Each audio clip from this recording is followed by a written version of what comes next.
अस्सलाम वालेकुम वीवर्स, कैसे हैं आप।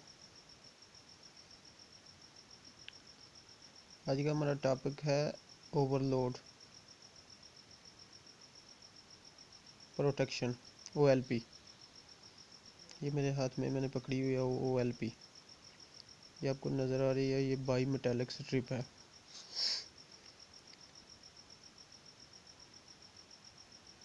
जो ही हमारा कंप्रेसर गर्म होता है तो जिसकी वजह से ये बाई मेटालिक स्ट्रिप भी गर्म हो जाती है और ये एक्सपेंड हो जाती है। एक्सपेंड होने की वजह से इसके जो कॉन्टैक्ट्स नॉर्मली क्लोज होते हैं वो ओपन हो जाते हैं और जिसकी वजह से कंप्रेसर हमारा बंद हो जाता है। आज की वीडियो में हम इसको टेस्ट करने का तरीका बताएंगे। टेस्ट करने के लिए मेरे पास है क्लैम्प मल्टीमीटर। इसको मैं कंटिन्यूटी पर सेट कर रहा हूँ। कंटिन्यूटी पर सेट कर रहा हूँ। इस थर्मल ओवरलोड के 3 पॉइंट्स होते हैं, 1, 2 और 3। 1 और 2 के दरमियान बाईमेटालिक स्ट्रिप होती है और 2 और 3 के दरमियान हमारी हीटर या रजिस्टर होता है। इन तीनों पॉइंट्स के दरमियान कंटिन्यूटी आनी चाहिए। अगर कंटिन्यूटी नहीं आ रही तो हमारा ओवरलोड ख़राब हो चुका है। चलें चेक करते हैं। मैं कनेक्ट कर रहा हूँ ओवरलोड को 2 पॉइंट्स को।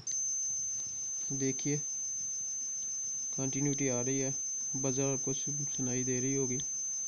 इट्स मीन के ये हमारा ओवरलोड के पॉइंट्स हो के। अब मैं इसको दूसरे हीटर और 2 और 3 पॉइंट के दरमियान हीटर होता है, उसके साथ मैंने कनेक्ट किया हुआ है इसको। तो फिर भी कंटिन्यूटी आ रही है। इट्स मीन ये हमारा ओवरलोड ओके है। 1 और 2 के दरमियान बाईमेटालिक स्ट्रिप है, कंटिन्यूटी आ रही है। 2 और 3 के दरमियान हीटर है या रजिस्टर है तो वो भी ओके है। अगर 1 और 2 के दरमियान कंटिन्यूटी ना आए तो भी ओवरलोड ख़राब हो चुका है, और 2 और 3 के दरमियान भी कंटिन्यूटी ना आए तो ओवरलोड ख़राब हो चुका है।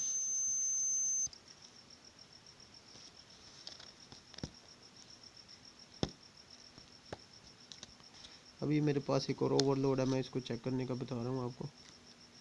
इसके मैंने 1 और 2 के दरमियान ये मल्टीमीटर को कनेक्ट किया हुआ है, तो कोई भी रीडिंग नहीं शो हो रही।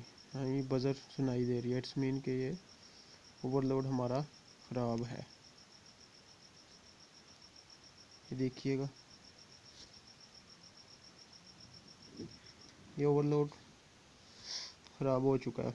1 और 2 के दरमियान भी कंटिन्यूटी नहीं है, 2 और 3 के दरमियान भी कंटिन्यूटी नहीं है। ये ओवरलोड ख़राब है। इसी तरह गाइस हम ओवरलोड को चेक करते हैं। Thanks for watching.